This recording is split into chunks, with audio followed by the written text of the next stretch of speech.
Oh, you've got to give the people what they want, and what they want is Josh Parrish in Melbourne. Josh, how are you, mate? I'm doing well, Stole. How are you? Albeit Very pixelated good. over in A bit, Barcelona. look, you did say just before I got on the pod that my internet was like YouTube 2006, which, if we remember the golden age of YouTube, that was when Ronaldinho was hitting the ball against the bar, and we were unsure whether it was real or not. And I was convinced, because I love Ronaldinho, that it was in fact real. And then many years later, he was in Paraguayan prison trying to replicate it. So, Joe, how are you, mates? Have you ever been in a Paraguayan prison trying to replicate a video from 15 years ago? Not yet, but you look like you're in a microwave, mate. Like the pixelation on your screen is quite low. But no, I'm very good. I'm very good. It's been a busy week, busy weekend. A lot of games, a lot of action. I love how you're just punching into it straight into tonight, asking how Josh has been. There's plenty to get stuck into, isn't there? Yeah, how have you been? I feel like you were saying you're a bit busy this weekend. What's been going on? Yes. Look, it's wedding season, well and truly. And today we got ourselves a puppy, which is, I mean, I've had him for about 6 hours now, and I've jumped on the podcast, so I'm sure he's already doing fine abandoned downstairs him. somewhere. Already abandoned him. Already gone, all right, this is how life's going to be. It's a tough life. 6 hours in, you're on your own. Sharks were born swimming. He'll be fine. Oh, I like that. Hey, Shaz via YouTube says it's 8:04, lads. What's happening to the 8 start, mate? You just got to build suspense. That's what you do, you know. you just let the crowd bubble. You let everyone get a little bit excited. Run them memes via YouTube says late. Good. Get your comments in. Get your YouTube comments in. Get your Twitter comments in. I don't think we're on Facebook, but if you want to comment on Facebook, do it on the same post that the former Perth Glory owner was complaining on the other week. The Boomers complaint network is kind of the Facebook comment section. We've got a question about your puppy, Joe. Can Joe's puppy score from a corner? What, is that? Are you already training that? Yeah, he's still a little bit light on his legs. He's pretty good in front of an open goal on a fast break, though. So maybe that's more his style than a corner at the moment. It's good. It's a good question. Hey, one of our friends from across the ditch, Philip Rollo, has asked, Nick, are the Phoenix still a mathematical chance of finishing 9th? Let's have a look at the table. Wellington Phoenix are on 37 points. 9th position is our favorite team in the world, Perth Glory, 20 points. I don't know. I don't think they are anymore a mathematical chance of finishing 9th. But Josh, is it possible that they're going to finish 9th on the XG table? Massive hive mind moment, Stoll, because I was literally about to suggest that. They are currently last on the XG table. So if they could improve their chance creation just a little bit, then maybe they can slowly work their way up to 9th. Do you think maybe that is the magic, that if they are to create more chances, that will in fact break the spell, and therefore it could actually be a net negative thing? Is in fact what they're doing genius? Somehow they've warped XG, and the less XG you have and the more you concede, the better. Joe, is there any logic to this? I'm a bit confused about what you just said. I wasn't really listening there. But look, Wellington, the exciting thing about them is we're at minute 4 of the podcast, by the way. Joe's already zoning out. He's got a puppy. My mind's about puppies. No, but the exciting thing about, and look, I like XG. I'm getting ahead of myself here. But the thing is, people always say people like Harry Kane and Erling Haaland, they're the prime examples of players who constantly they outscore their XG. It's because they're clinical finishers. And while Phoenix might not be creating, especially this weekend, a lot of chances, the chances that they do create, they're scoring really well. So it's just, they've just taken their chances really well. And I think, yes, they might be the chance creation could come up a little bit, but they're working with what they've got. So I'm actually looking at a different XG table to you, Josh, because I've got Wellington in 6th. Unfortunately, I don't have him in 9th, which is where I wanted to have them. But yeah, they're in 6th. Melbourne Victory is actually in 1st, but maybe we'll talk about Victory, because Victory is one of the lesser fun teams in the league, and I think that's kind of like one of the issues that they're having this season. I just think, generally speaking, like Tony Popovic is just not a fun coach. Like, I can't remember the last time I was like, oh man, so much fun watching Popper Ball. Like, literally the last time that was fun was when they were holding on for dear life in the Asian Champions League final with the Wanderers in 2014. But look, there's a lot of questions coming in, which we really, really do appreciate. Jacob has asked, should Waddingham change his name to Waddington just to help the commentators get it right? Joe, you're kind of the expert on this player's name. How would you say? I love that I'm the expert on Waddingham's name. We spoke about this before the show because I've also heard a lot of people pronounce it many different ways. So I think we should simplify this and give him a nickname. What do we think, boys? Let's workshop it here. So Waddingham, I like Waddles. I like the duck. What do we think? Oh, the duck. Okay. What about the bear? The Brisbane Bear. Get it? Paddington Bear, Waddington Bear. Oh, here we go. I didn't get it, but now that's good. And then you'd have to dare to beat the bear. But why not? I mean, why not the Brisbane Lion? Why can't he be? Why can't he? You know what I found out this week? Rafael Leal's name translates to Raf Lion in Portuguese. Oh, which cool. Sounds intimidating until you think, well, there's Gary Lyon and Nathan Lyon, and they're not exactly like intimidating sports athletes of Australia, even though their name is Lyon. But Rafael Leal, Raf Lyon. But yeah, why couldn't he be Tom the Lion?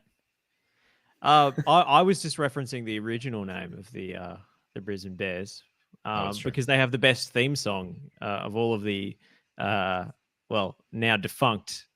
This is massive Sharon rule break here, but all of the now defunct AFL theme tunes. Because if you have a listen to it, it's to Brisbane Lions.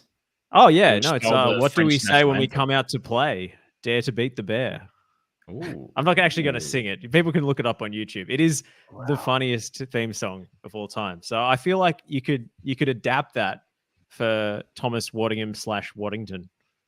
Okay. Well, look, if you have a name for Thomas Waddingham / Waddington / Waddle / the duck / the bear, please let us know. He's from Cairns, if that helps. I feel like sometimes that can be a good starting point. Like we got anything from Cairns? I don't know what's famous about Cairns. It's a good question. Look, if you have a nickname, let us know. That's really important. But he's in great form at the moment. I think it's like 4 in his last 3 games. Dave says via Twitter, 18-year-old Thomas Waddingham banging the goals. 4 in his last 3 games. Nothing more fun than a teenage striker breaking through at A-League level. Does he remind you of anyone, Josh? Is there anyone that we can compare him to? Is he the Cairns Maradona or? Yeah, he might be somewhere up there in terms of goal poachers. I was thinking more like a Damien Murray type, or the Cairns Inzaghi, the Queenslander. Yeah, exactly. the Northern people.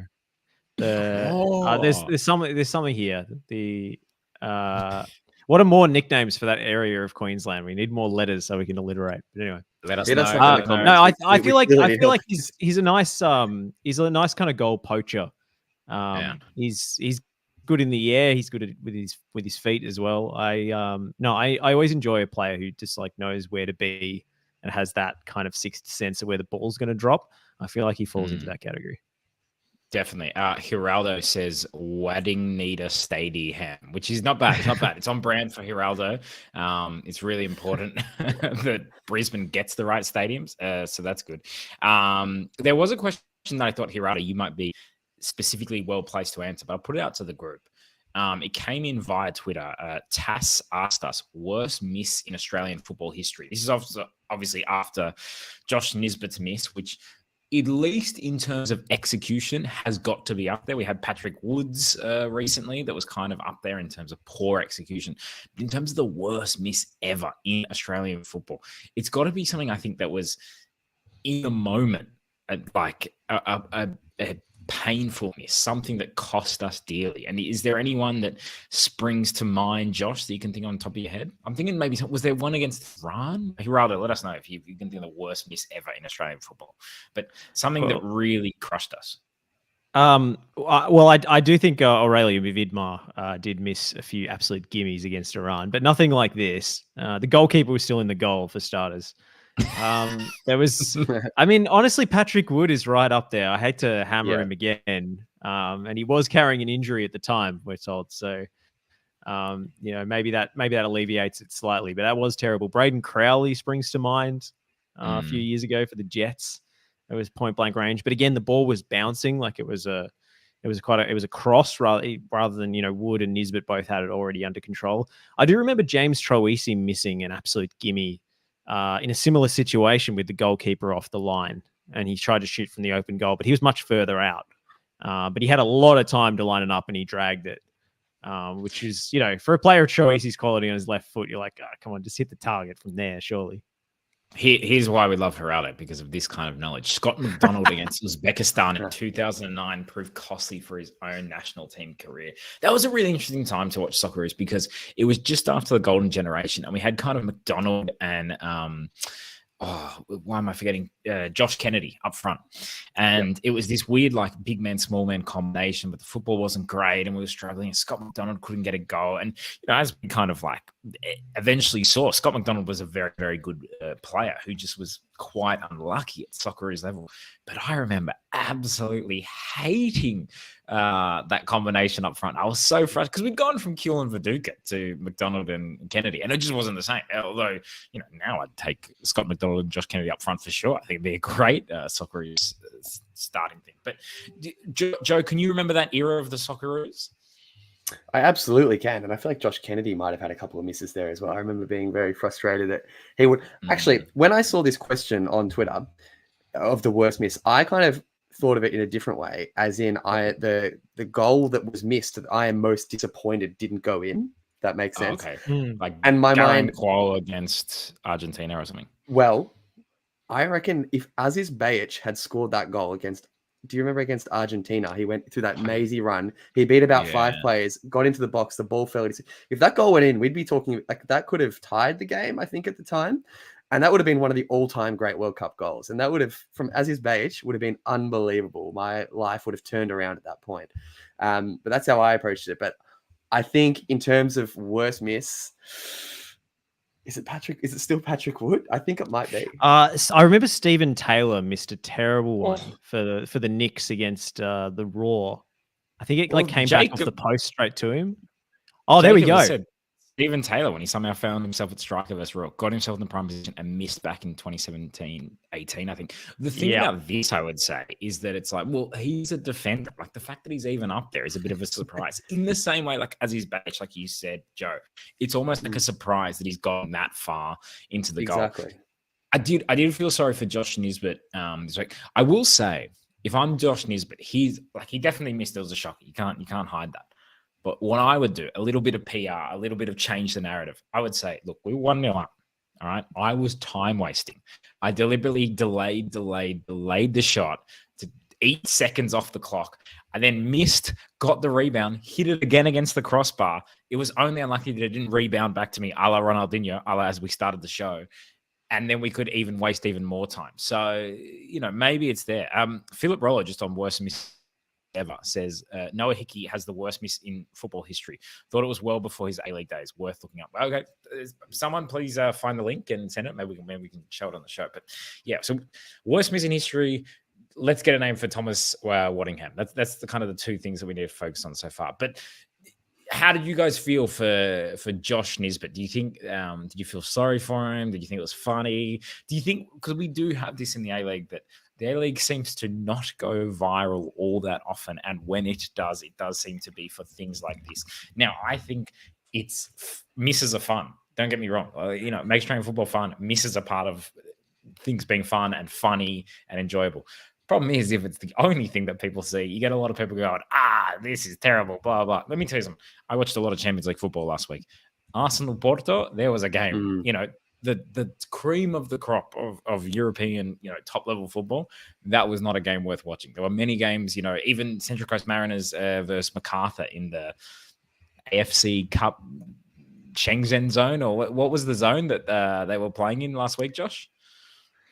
I couldn't tell you, but I could tell you that there were $137,000 on the line. That line was defeated. Oh, there you go. It was 100,000 US, I believe, whatever the conversion rate is. Okay. That's why that was repeated once or twice. Well, so this is the thing about that. There was a lot of oh my God, there's $153,000 on the line, and I was also a bit like, yeah, that's not that much money. Like, that's just like one midfielder, I'd say, like a pretty average player. It didn't seem like, oh my God, when there's like a game show and it's like, oh my God, who wants to be a millionaire? And then when that show first started, being a millionaire was like, oh my God, this is life changing. And now if it was like, who wants to be a millionaire? I'd be like, well, yeah, I mean, what is that? One house, like I mean, I don't even know if that's worth the upkeep. But yeah, $150,000 might be enough to get Teo back on the pod next week. So if we could use that funding.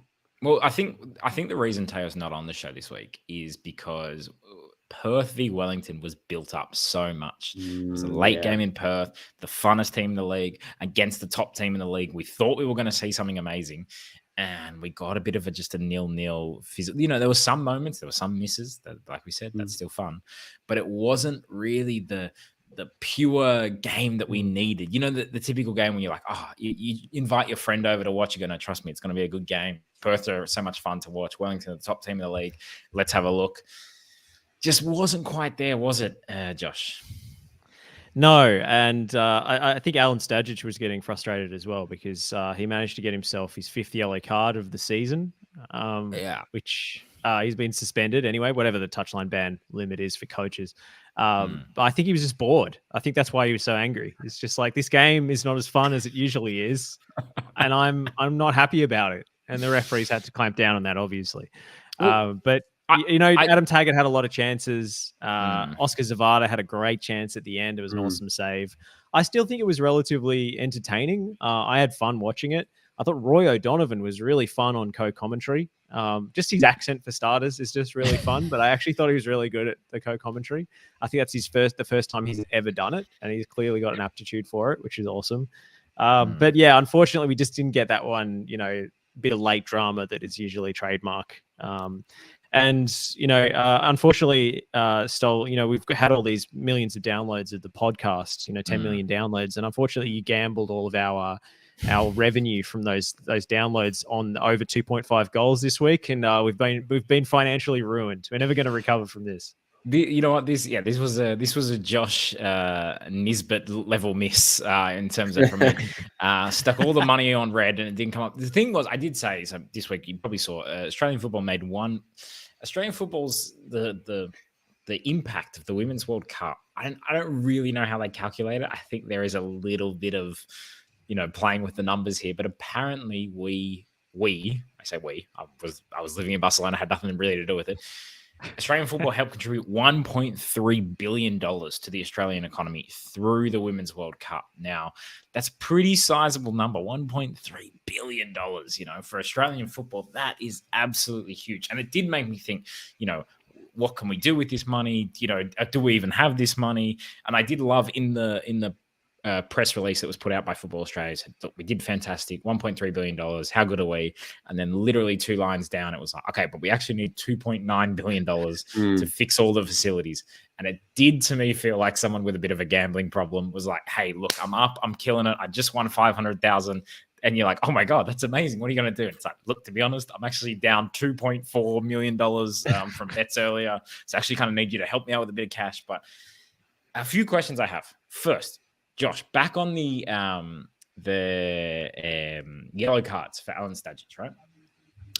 A coach getting 5 yellow cards. Now, that to me seems a bit ridiculous. One in the heat of the moment. Okay, I get it. Defenders get yellow cards and midfielders get yellow cards because they need to pull players down, because they need to make last-ditch challenges to stop goals. What is it that a coach is getting a yellow card for if it only is abusing the ref? It's like, man, you can't just keep doing that every game. Like, you got to get one. At least the defenders can go, no, I had to make that tackle. I was going for the ball. What are you doing that you get? If you get 5 yellow cards, I don't think you should coach for the rest of the season. Is that too much, Josh? It's a little severe. Really? 5 yellow cards? Have you not learned your lesson? I'm surprised it's 5. I have to say, I had to fact check that. And yes, he has got 5 yellow cards for dissent this season, which I think in the NPL it's 3, which seems a little bit more reasonable for a coach. Like, surely you've got a higher standard of comportment, but maybe if you can spread out your offenses a little bit, maybe have a Diego Simeone like kicking the ball on the field to stop a counter attack, or making an illegal substitution like Canberra United did in the A-League Women's last season. Maybe you can have like 1 in each category, but 5 just for dissent seems a little rough.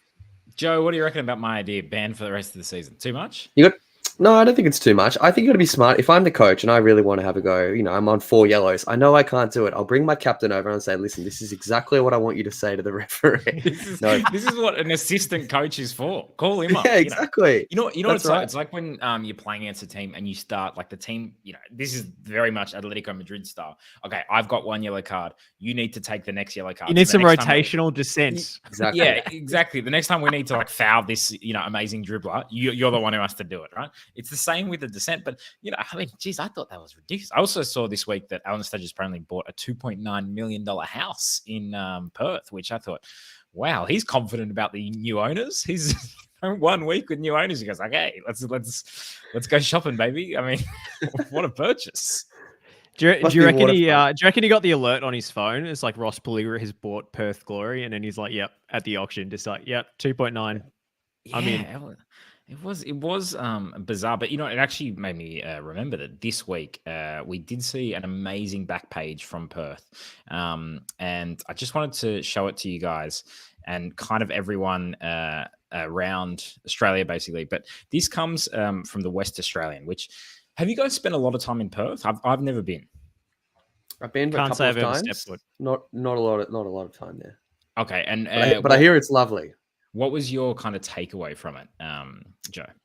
My main takeaway was their beaches are very, very nice, and also I would like to hear more from Basil Zemplis. There was the two main things I took away from Perth, Nick. Well, aren't you in luck? I just don't feel like the guy gets enough media attention. Well, so last week we weren't able to have Taylor Swift on the show because she was busy looking at Western United's corner routines, which is fine, A-League nerds, how it is. But this is the back page of the West Australian this week, and this is the kind of coverage that I aspire Australian football to have. So we've got a player from the West Coast Eagles, which Joe, you might be able to identify. I've never seen him before. That's Harley Reid. He's the number one. I believe he's had about 19 days in a row on the back page of the West Australian. So has he played a game if he's the number one? No, he's the number one pick. He's yet to play. He's the Victor Wembanyama of AFL. He's the star recruit. Okay, all right. So the headline reads, Reedy Steady Cook, which, I mean, Josh, you're kind of the master of puns. Doesn't scan for me. Doesn't really work. But, imagine if we could have this for Taggart or something. A terrible pun for Taggart. Taggart, maggot. No.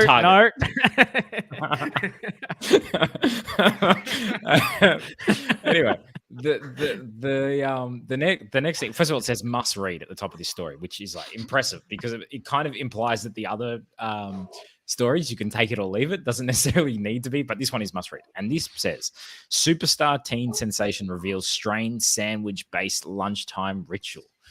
What do you guys think that the lunchtime ritual is, that it's so strange that this is a must read? Look, I'm just still recovering from you almost cancelling yourself from all media ever again. Hey, come on. I was not. Your minds went there, not mine. I think just firstly, I think me and Joe were both Randy Marsh there, just filling in the blank when we shouldn't have.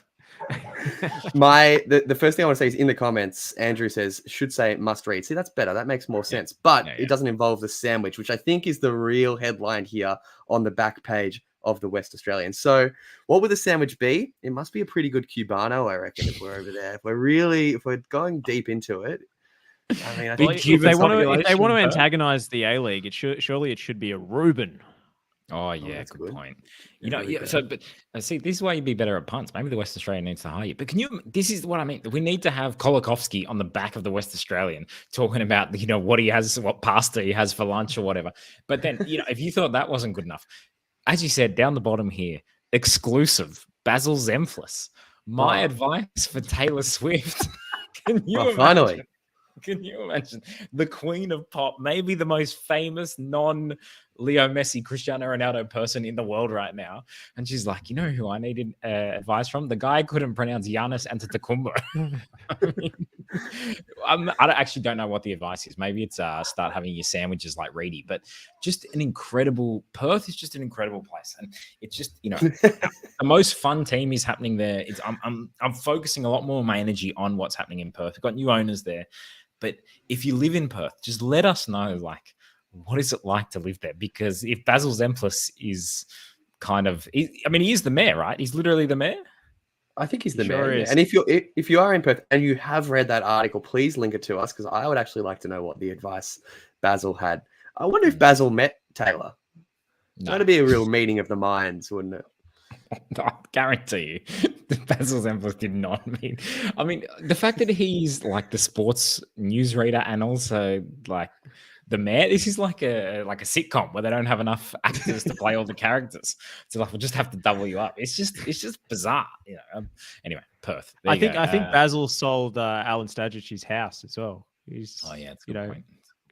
But to be fair, that's a great purchase because we know that Ross Peligro is the owner of the Serie C team as well. And as we know, if you sack a manager, you're always going to bring him back. So there's a lot of security in Stadgich's property purchase. I think even if he gets the boot, they're going to bring him back 3 or 4 more times. So I think it's pretty safe. Oscar says, I live in the city and I can tell you Basil rules with an iron fist. But I mean, it's just weird that like a dictator would also be reading the sports news. Like you can't exactly imagine like Mussolini being like, okay, you know, we need to do this, the trains need to run on time. And AC Milan 1, Torino 0. An incredible goal. Hey, Berlusconi, man, like. You know, we were almost there. Berlusconi owned the channel at least. He wasn't doing the news. He wasn't like Berlusconi wasn't like. You know, and now the weather with Silvio. Yeah, exactly. Fun fact from Simon: Dino Djulbic, the old defender from Perth Glory, builds homes now in Perth. Okay, well, it's good. Some people build homes, some people sell homes. There's a lot of different career paths for A-League players post career. You know, I'd love to know who is the A-League player with the most interesting post career. Like, let us know.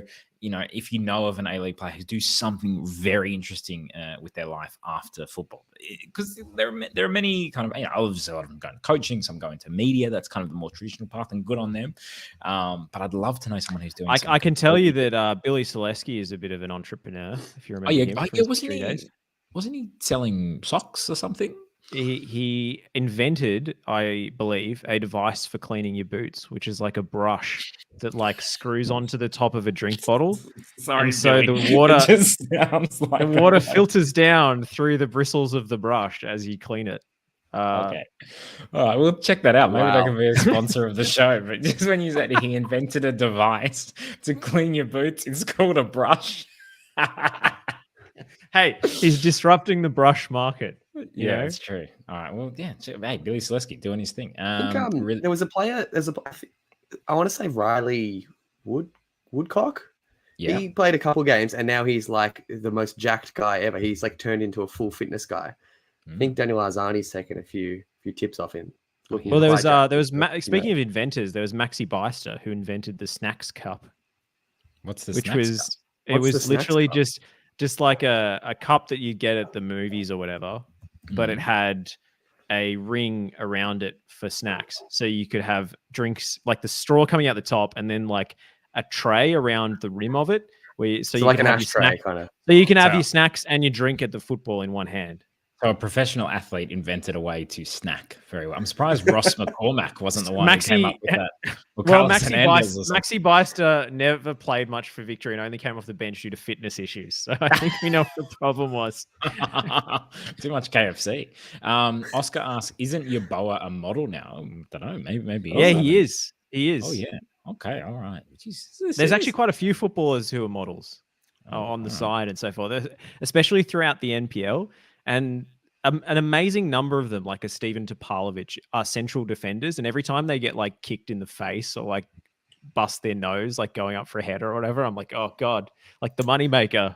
Like, Hirado says, I hear Kaz Patafta and Zach Anderson went into cryptocurrency and then some failing business. They are now in charge of the Brisbane Roar. So who knows? You know, crypto's on the way back up again. Josh, just on that, you're obviously across the NPL very, very closely. Who would you say, I'm putting on the spot here, but who would you say is the most sexiest player in the NPL right now?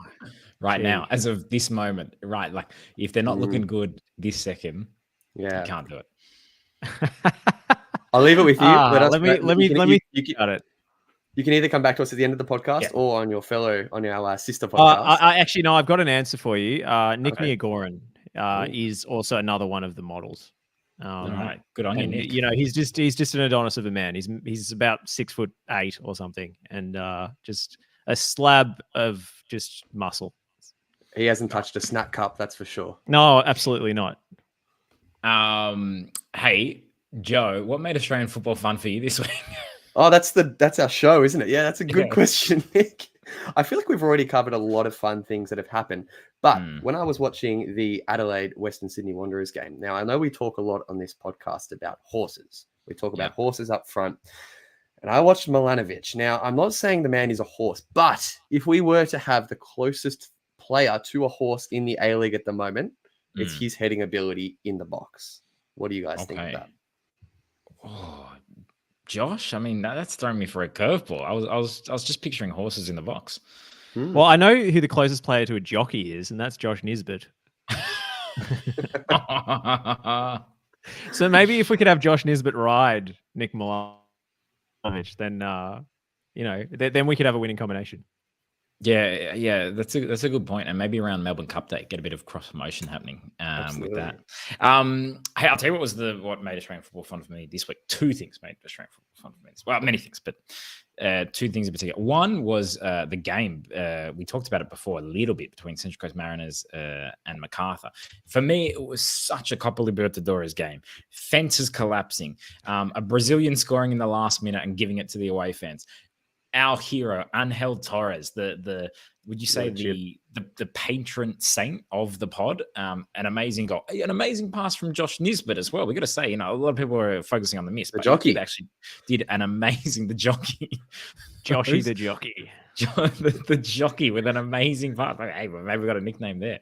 That was such an amazing game. The all-in fight. I mean, fight's a bit of a strong word. The all-in kind of scuffle at the end.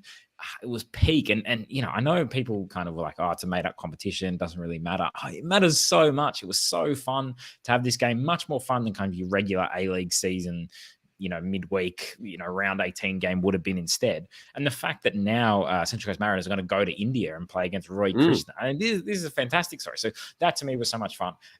Marco Tilio's goal for Melbourne City. Jamie Young with the got to give credit to Jamie Young. Honestly, I didn't really know he had this in his locker. An amazing Edison-style pass. I think he collected it off a corner or a deep free kick or whatever. He's got in his hands. He's launched the ball to the halfway line. Without breaking stride, Marco Tilio, perfect first touch, sets it up, dribbles inside, smashes it top corner. And it was just a reminder of like, oh, this guy was one of the stars of our league. That's why Celtic wanted him. He's still got it. This guy's amazing. It is frustrating a little bit that we know what he's capable of, and he wasn't able to show that at Celtic. I don't know, because he just didn't get the opportunities or whatever the issues were. But it was great to see him so quickly getting back to his form here in the A-League. Josh? I just love a goalkeeper assist. Yes. I think, like if we're tallying assists, like if you do it from goalkeeper, it should be worth double or something in the season stakes, because that was such just a ridiculous bit of distribution, and then he takes it down in stride in one touch, and then obviously the run and the finish is sublime as well. I reckon that's a goal of the season contender for me, just for the whole move. It might be my goal of the season so far, and there's been a lot of contenders. Actually, the other goal in that game was very, very good as well. It's in the FC. The one-touch football through midfield. I mean, we talked about it the other week, but I actually think the standard of play that we have from many teams in the A-League is towards the best that it's been, and that I can remember, in terms of that combination play through midfield. Okay, it's not happening all the time, and I'd like to see it more. But when it does happen, you're like, oh, this team is capable, Sydney FC, but all the teams are capable of doing really good things that we didn't often see at the A-League level. But that one-touch passing through midfield to get the wide player into space for him to then take the shot and put it in top corner. Amazing. So, really, really good stuff this week in terms of those goals. And just on Tilio, you mentioned his time at Celtic. He was up for media before the derby, and I went along to that press conference, and he was asked initially about his time at Celtic, and he gave a pretty cookie cutter answer without giving much away. And so I decided to just go back in for seconds and really press him on it at the end. Once he was all warmed up, which is usually a better tactic with interviews. Like usually the first answer, they're quite guarded and stuff. And unless it's Marco Redan, and then his first answer, well, his second answer, I guess, after he tells you how Brandon Barella's injury is going, his second answer goes on for 10 minutes. I've distracted myself here. But Tilio basically said he got an injury on Ollie Roo's duty, I think it was. And he thought it was going to be a week, and he was out for like 2-3 months. And then once he finally got back to full fitness and started training, he said there's about 7 or 8 wingers at Celtic in the squad, and they're all really good. And he felt like he deserved to play, but once he was that far behind the 8 ball, it was basically over. Like he just wasn't in the plans of Brendan Rodgers and the coaching team. So there've been a lot of, as there always is with a club as big as Celtic, there's a lot of social media speculation as to what happened. I think it really is that simple.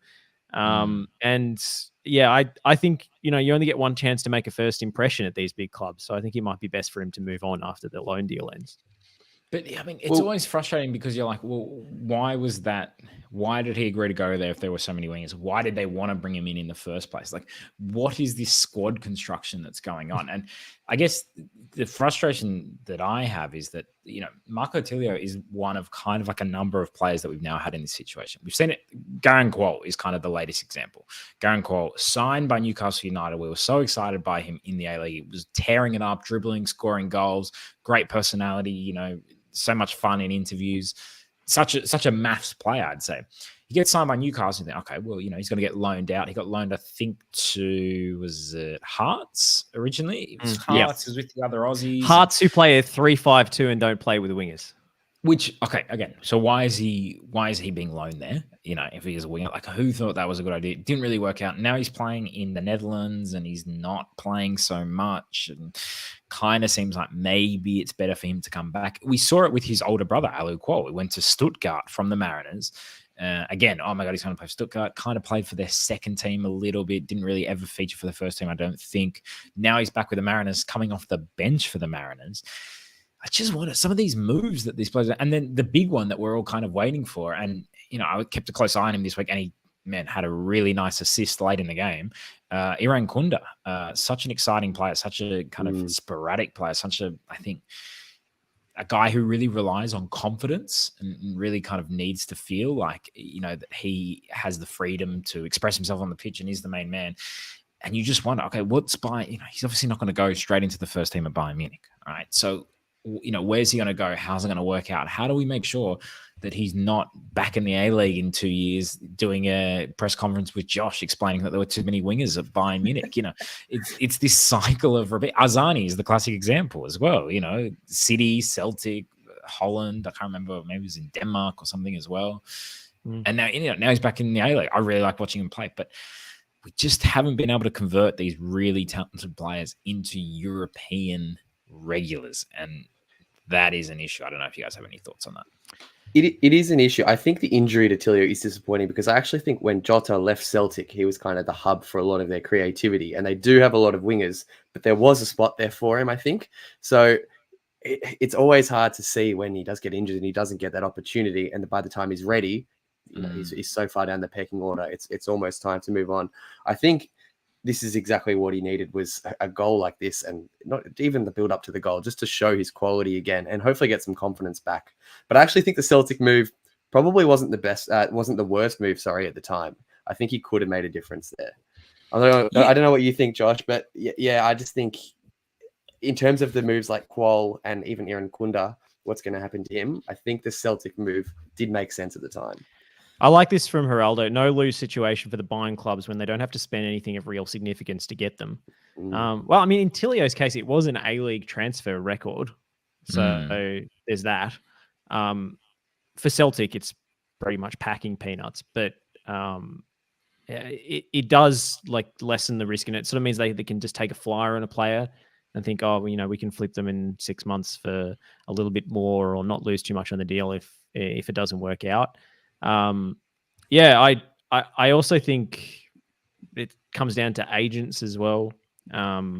Unfortunately, a lot of these things get run through intermediaries, and sometimes you don't really know what the club's plans for you are, or you're maybe not going to the most ideal team. It's just whoever the agent has a contact with.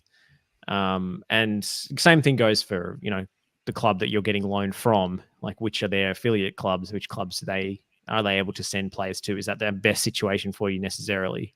I think the thinking behind sending Garang Kuol to Hearts was that he had so many Australian teammates there, and therefore it would be easy for him to settle.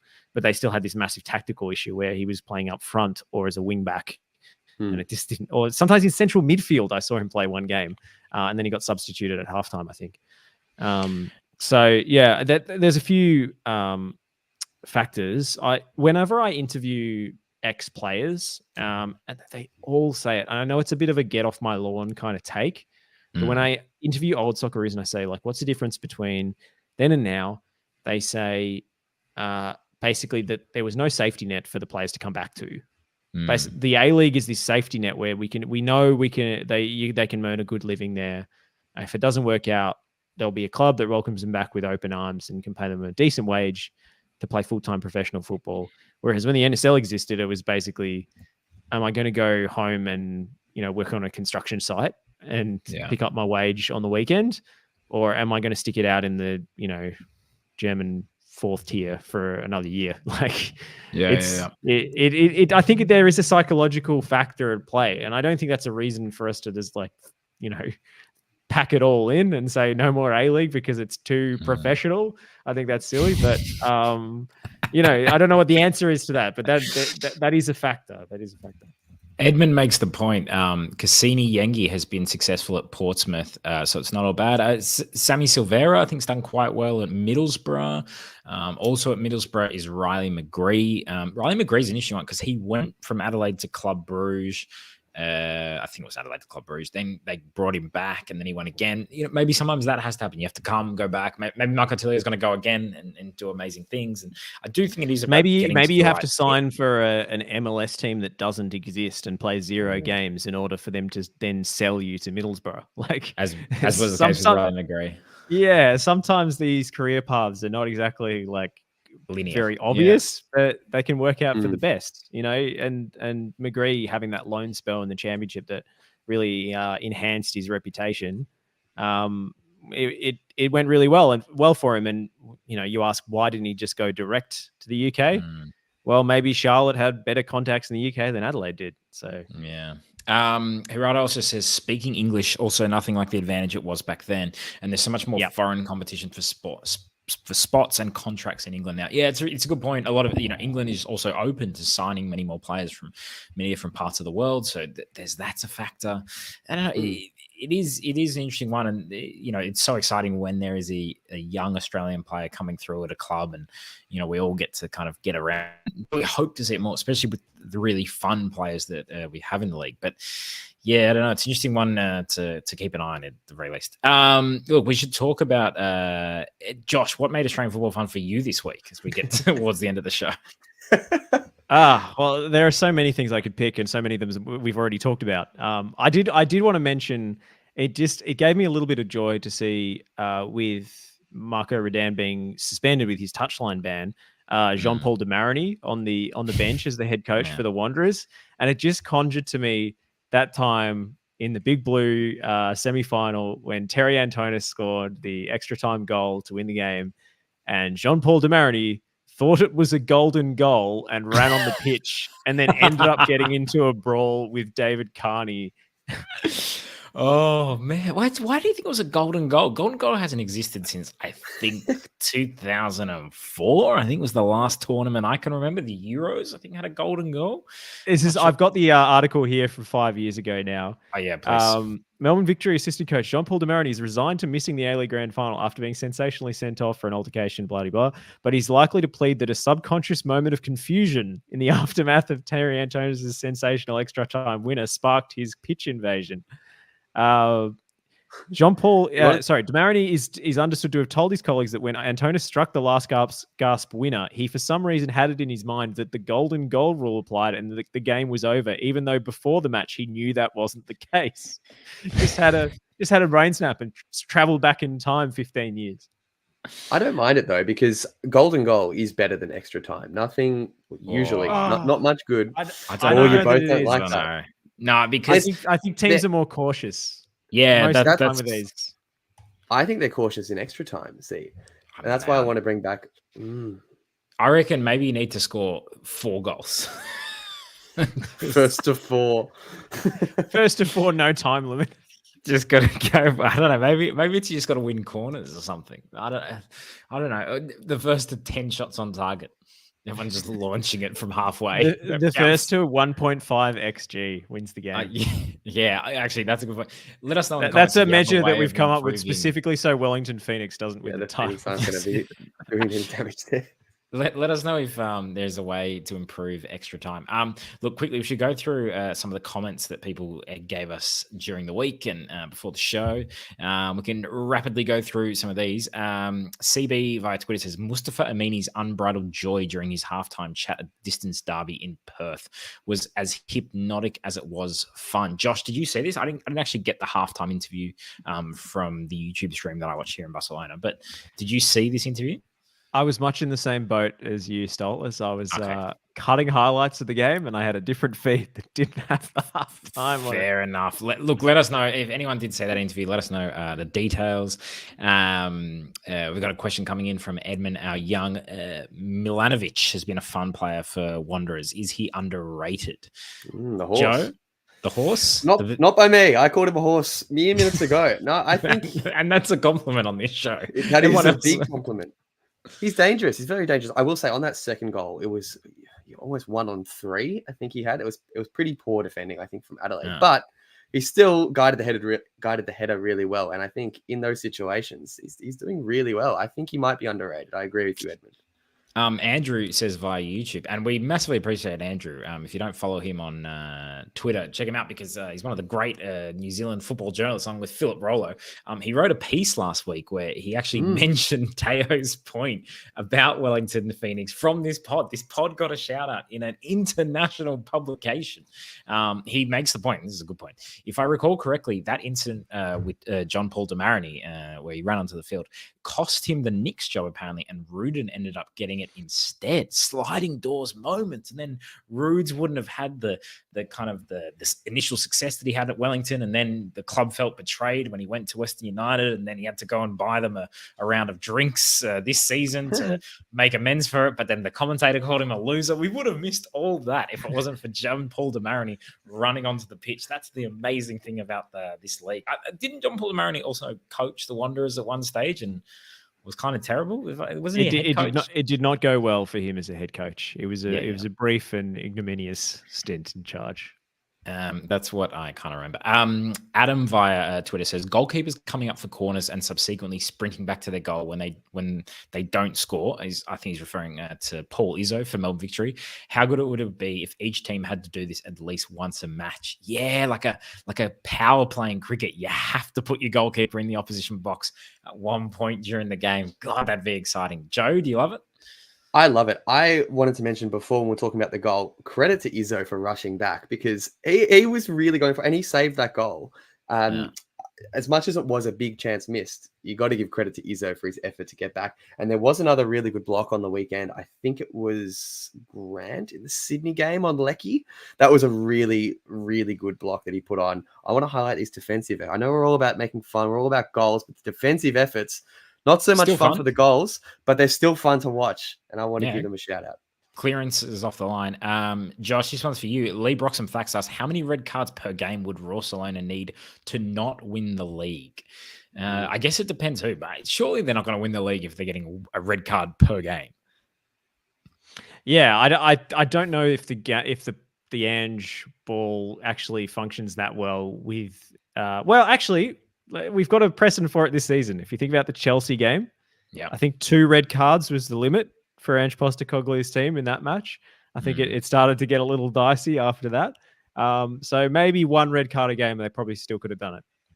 To be fair, in that game, it was about the 88th minute, and Son had a chance to equalize. It was very, very close to equalize. It could have been a different story, but I think if it was Enrique, it would have gone in.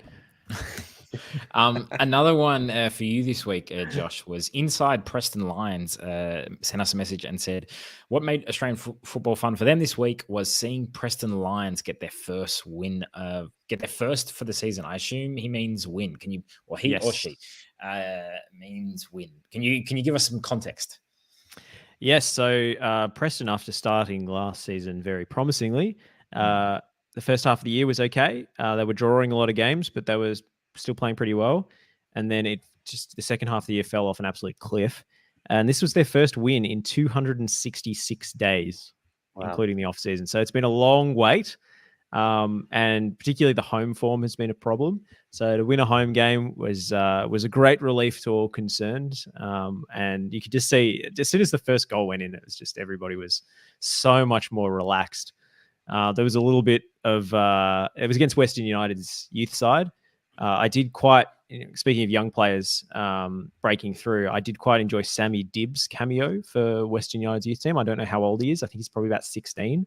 But he danced through and set up a goal for Western in stoppage time that made it 2-1. And the collective sphincter clenching around the stadium was almost palatable, or palpable, I should say, not palatable. Yikes.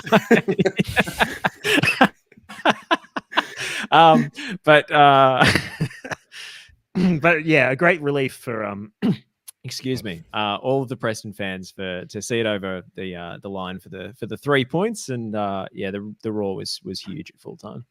And in our like you said, Joe, our sister podcast, I like to call it "Make Victorian Football Fun." Josh, you had to eat some kind of pie. Can you explain how that went down? Oh, this is good.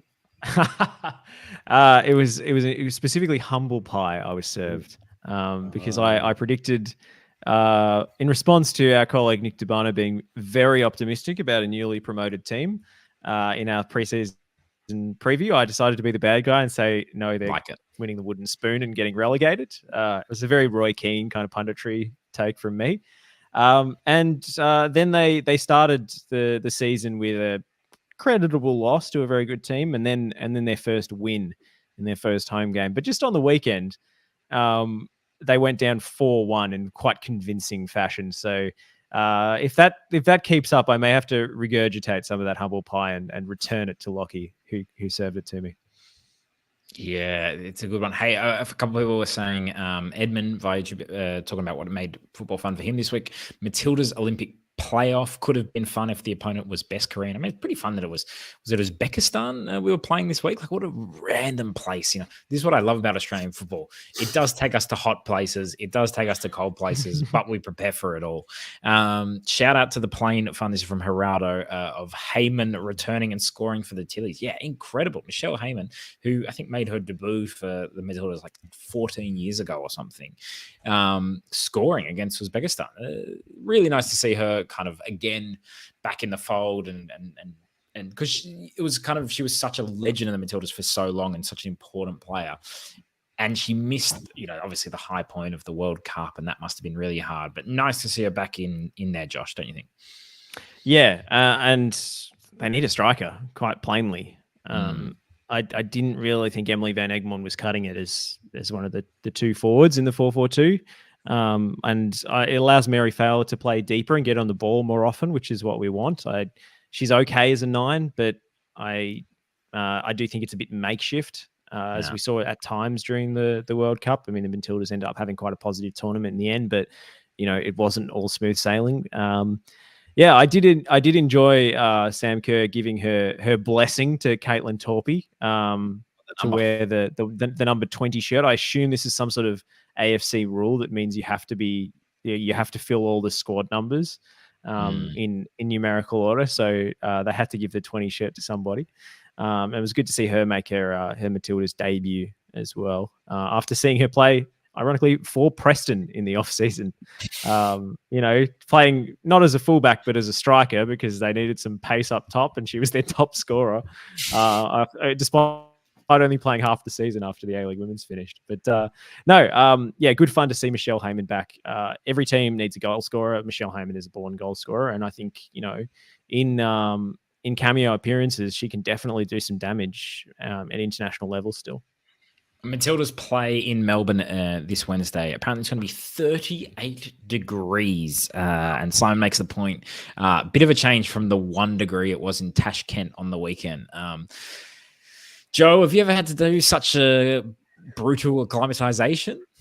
Oh, that's a great question. I don't think so. No, it's pretty hot at the Preston market after that victory on the weekend, but 38. That is I don't know, hot. maybe when you went to Perth or something.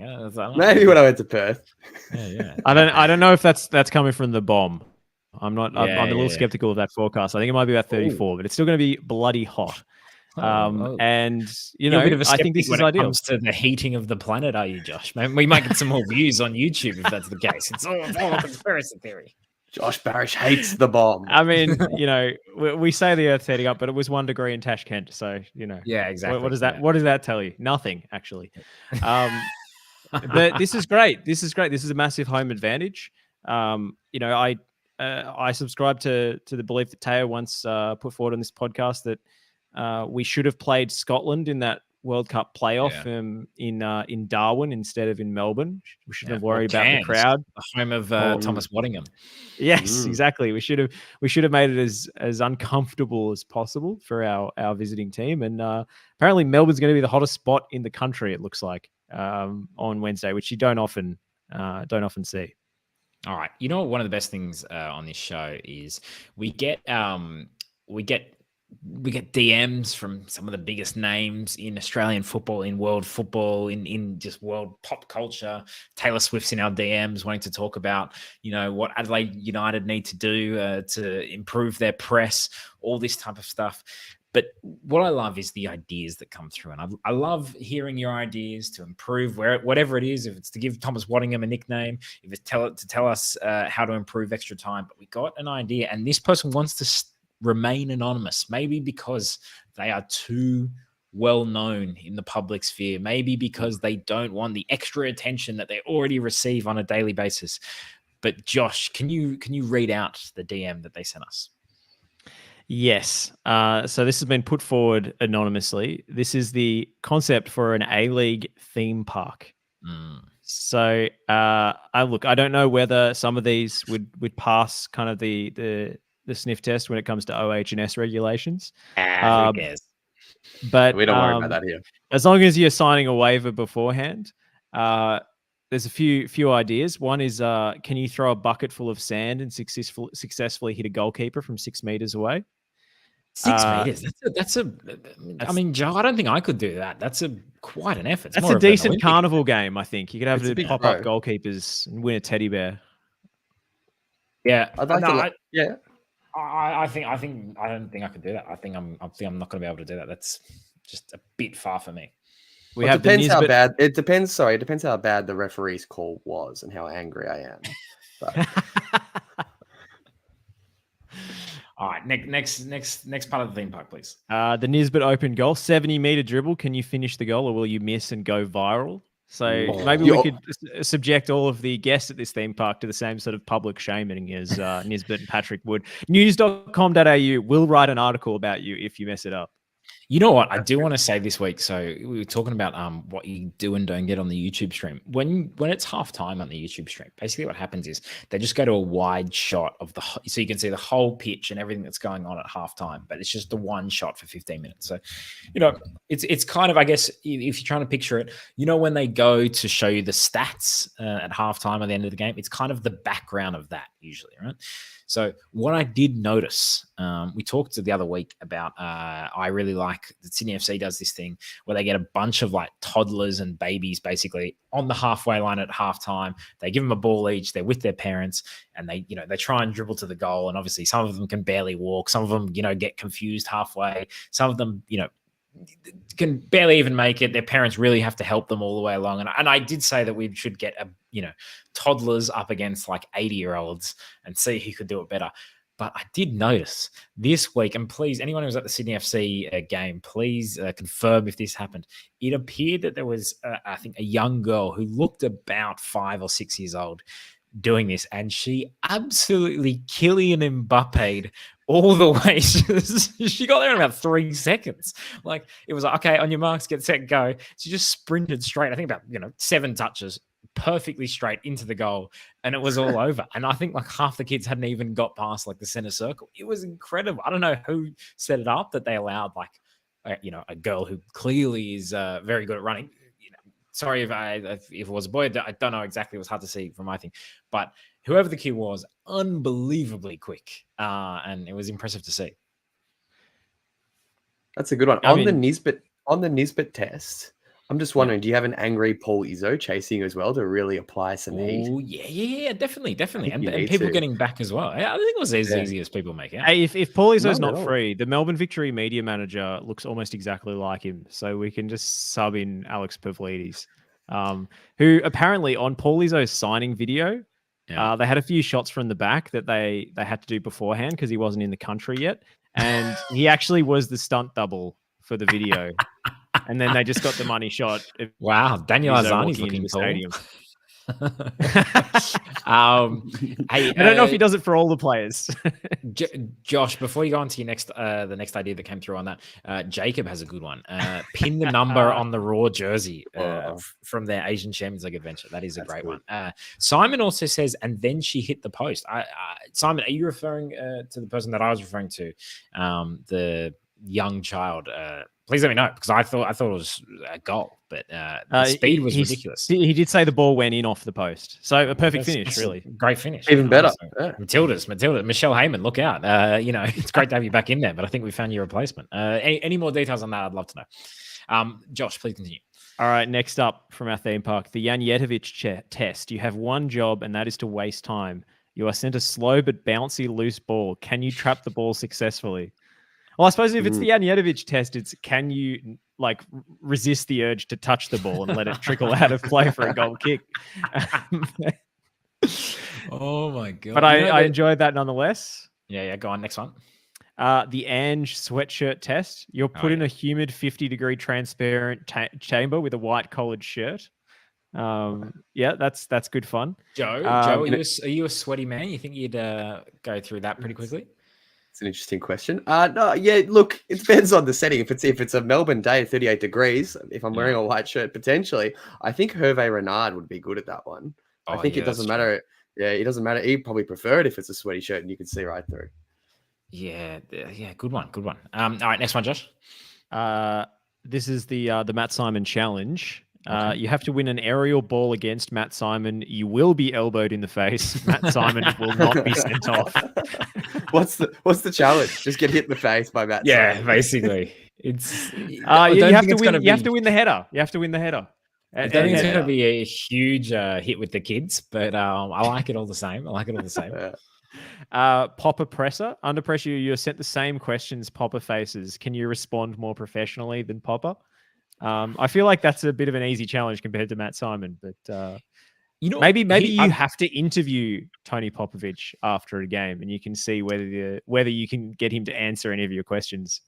I've never understand. We see press conferences from quite defensive managers, Popovich, Simeone, these type of coaches, right? I never understand why they don't use the same techniques that they tell their team to use, i.e. time wasting. They don't use them in press conferences when they're, under the cosh a little bit. So if I'm Popper and I get a question I don't like, here's what I'm going to do. I'm going to wait 1 minute to respond. I'm going to sit there, contemplate it. Like no matter what the question is Brando Barillo playing next week or whatever it is, right? You just sit there. Whatever the question is, you just take it. If you don't want to be at the press conference, you just wait people out. People are on deadlines. People got homes to go to. Parking garages are closing. They can't get out. You just start doing the long nods. Really consider the question, and then say after 1 minute, "Can you please repeat the question?" And then when they repeat the question, just go,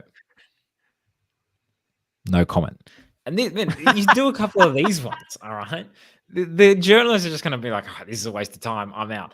Boom, you're free. You're done. I think I could handle the press comments quite easily. I think that's good. I think that's how Josh responded when I asked him who the sexiest player in the NPL was earlier. I think you have to treat it like you're at a congressional hearing, and you've got to have someone sitting beside you who's like your press or legal advisor, and then you cover the microphone, lean over, whisper in their ear for about 10 minutes, and then come back and say, "No comment." Geraldo says you don't leave the A-League theme park until you run out of money, which could be pretty quick for some. And the last one here from our DMs, it's the Kuzmina versus Musket challenge. Basically, one fan is sitting on a plastic Bunnings chair, the other one is chasing the loose ball, and we just let the chaos ensue. Yeah, I like it. I like that a lot, actually. What would you prefer, Joe? Be on the chair or be chasing the ball? No, I want to be chasing the ball. I don't want to be on that chair. No, thank you. Okay. All right. Would you prefer to be on the chair? I don't know. If I knew it's coming in, I reckon I could set myself, get ready, just kind of get a foot up there and just, really get a kick to the face. Nice. Oh, yeah, that'd be good. Well, because also if you have the chair, I mean, we're not the biggest fans of wrestling on this pod, but you can kind of use the chair and use it as a weapon, I think. Whereas if you only got the ball, that's not going to do much. Well, that's a good point. Maybe I'll reconsider my stance on the chair after you've sold me.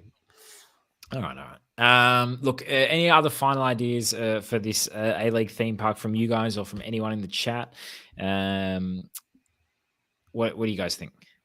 Torres says the Demarini whack-a-mole game where you have to hit the mole blowing the final whistle. How about the Demarini game where you just have to know whether it's a golden goal or not? Maybe that's the test. Don't run I think we should have the Costa Barbarossa's net repair challenge. Oh yeah, that's a great one. You know that game you used to play when you were a kid in the swimming pool and you used to get on each, two people would get on some kid's shoulders. Is that what it's called? Does it have a name? So yeah. Basically, it's like wrestling. You grew up in rich suburbs with your swimming pools and all this. Fancy. No, we used to do it in the Yarra River in Warrandyte, mate. That's exactly. There's a free swimming pool. But I think instead of that, you're on somebody's shoulders, and you're facing opposite directions to start in the middle, like a cycling race, when you start at halfway, but you're running in different directions. Yeah. Like a velodrome. But then there's a goal at each end with a net, and you've got to roll a duct tape, and you have to race to each end and see who can fix the net fastest. Oh, I quite like this. Yeah, when we do like an A-League All-Star event, this is the kind of stuff that we should be doing. Another one I'd like to see is, how like when you go to theme parks, there's often you have to be this tall to ride this thing, or sometimes you cannot be any taller than this to ride it. I think there should be a pretty strict height restriction in terms of you have to be smaller than, I don't know, let's say 1.40 meters, and it's the Archie Thompson tackle challenge. And Archie Thompson just sees if he can 2 foot you. Obviously, if you're big, you can't do it to you. But if you're a small child, he'll go for it, no problem. What do you I think you should have a moon boot that you have to put on, and then you have to outrun some security guards on crutches. Oh yeah, that is good. See, there's so many good. You know what? I was once at an A-League game where I saw like a streaker ran onto the pitch, ran right across the pitch, managed to get to the other side, jumped, and then kept running up the stairs. And I don't think anyone ever got to him. I don't think anyone ever noticed him. I just think everyone just went, Paul Izzo got close. Yeah, that's true. Look, during the week, if you have any ideas for an A-League theme park, please let us know. It'll be a lot of fun. If you have any nicknames for Thomas Waddingham, please let us know. Ideas to improve extra time. Is there anything I'm missing? I think that's about it. Do you like the jockey for Nisbet? Oh yeah. Can we workshop that a bit? Jacob says Liam Reddy challenge. How many A-League jerseys can you put on in 1 minute? Or who is it as well? Was it Osama Malik, or there's someone else who's gone to about 8 different teams now? Is that Cernak maybe? Isaac Cernak, yeah. He was the kind of the original journeyman. You'd love to interview some of these players. Maybe we should start getting some of the players. They're always in our DMs begging to come on, and I think maybe we should get some to come on. But look, guys, I think should we leave it there? Is there anything else you guys want to bring up? I was going to say that the Liam Reddy challenge is you're in the first class lounge with an open bar, and you just got to see if you can make it to Wellington. Yeah, good stuff. Look, Joe, thank you very much. I hope you enjoy the Matildas this week in 38 degrees. Do you think you'd be able to handle it even in a white button-up shirt? Yeah, I'll have to get the iron out to make sure it's extra crisp. I think I will. I'll let you know. I'll report back next week. Josh, thank you so much for joining us. We're gonna absolutely give it to those Uzbekistanis on Wednesday. They better watch out. Can they handle the heat? I don't think so. And this week, should we tune into Make Victorian Football Fun?